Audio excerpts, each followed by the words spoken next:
Presiden sekarang ini tidak memahami sistem pemerintahan ya? Dia sama sekali tidak memenuhi syarat untuk memimpin pemerintahan. Oke. Nah, cilakanya kita terjebak pernah memilih dia gitu. Rakyat kita, bukan saya sih. Saya pribadi tidak pernah milih dia ya. Saya memilih dia, Prof. Banyak orang yang tertipu dan terkecoh memilih dia karena ini tadi ada suasana baru sesudah reformasi yang kemudian menggiring kita percaya pada hal-hal yang berbau pencitraan. Dulu-dulu kan tidak ada itu. Iya. Itu dulu dipelopori oleh SBY. Jadi bapak pencitraan Indonesia itu adalah SBY. Jadi yang pertama pencitraan itu SBY ya? SBY. Bukan Pak Jokowi? Bukan. Jokowi ini adalah murid yang baik, ya, murid yang baik untuk meniru dan merusak. Gitu loh. Jadi dia meniru pencitraan SBY, tapi kontennya merusak. Tapi ada juga kalangan yang menyatakan, Prof, katanya Pak Jokowi ini profilnya antitesa dari profilnya SBY. Oh tidak, mereka sangat mirip. Sangat mirip dari gaya pencitraan, dari pola-pola komunikasi itu mirip-mirip semua. Cuma memang yang kalau SBY itu karena pendidikannya bagus, kepribadiannya juga bagus, jadi dia tidak terlalu kelihatan gitu loh. Itu tidak terlalu kelihatan kalau kepalsuan-kepalsuannya itu betul-betul membawa keburukan. Kalau ini kan karena memang rendah dasarnya ya, jadi apapun itu ketahuan.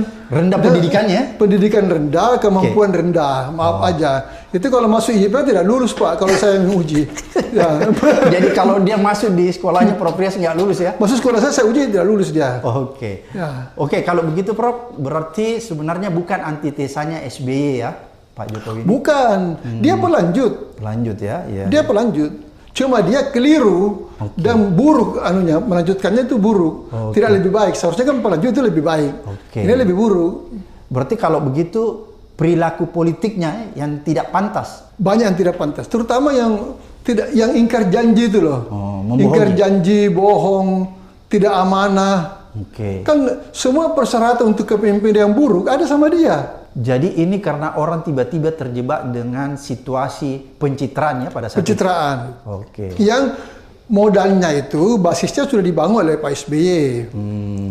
Kemudian Pak SBY di ujung-ujung jalan itu memudar, ada beberapa kasus yang dikaitkan dengan beliau. Ya, kemudian orang mengharap ada penggantinya yang lebih baik. Ini di frame lah itu cerita-cerita mengenai kehebatan dia di Solo. Padahal itu bohong semua.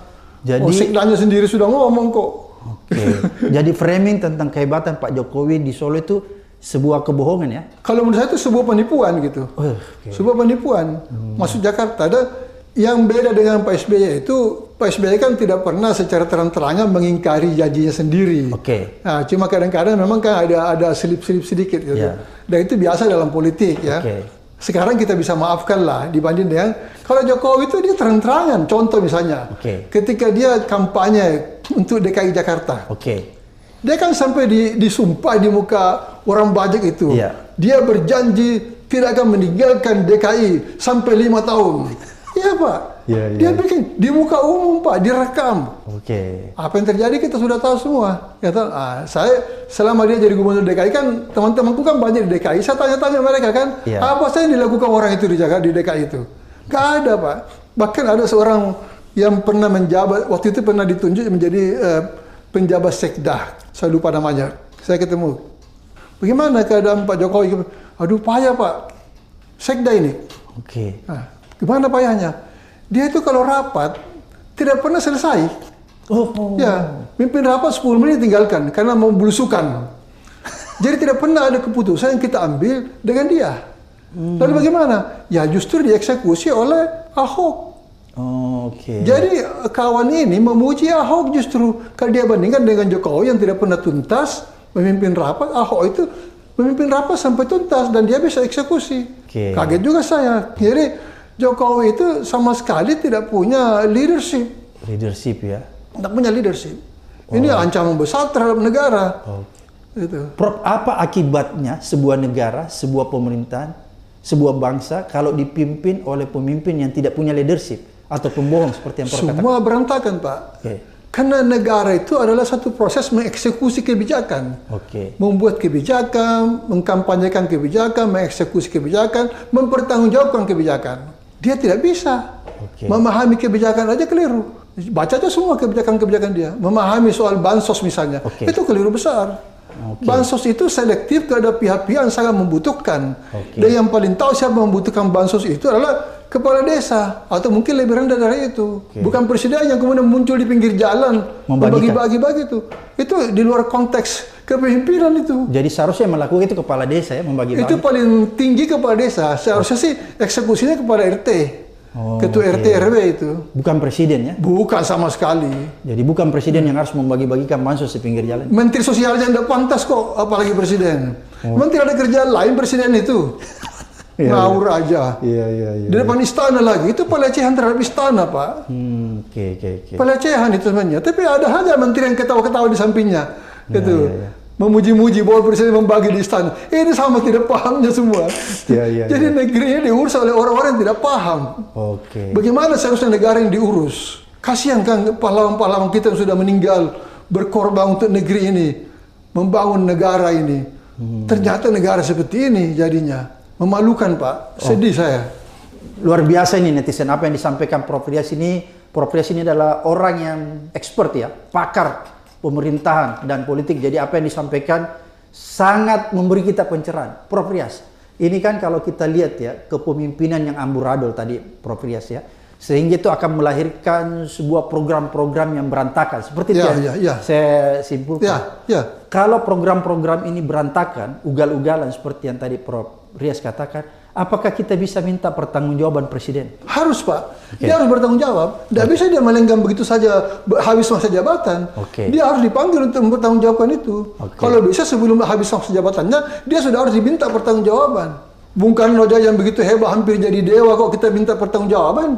Dan beliau datang mempertanggungjawabkan itu. Yang kemudian ditolak oleh MPRS itu kan.